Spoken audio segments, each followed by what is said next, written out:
Hello guys, welcome back to this channel. In today's tutorial, I'm going to show you how you can ignore someone on Discord.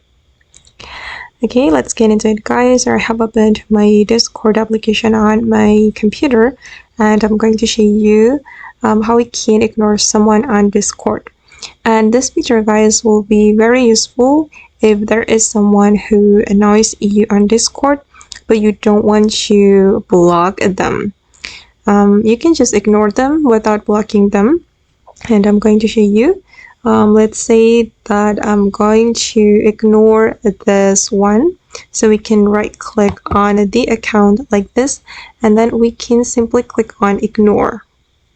Okay, and then you will get this question guys, and by ignoring this person you will be able to hide their profile and messages, and then mute their notifications and activity, but they can still message you and see your activity.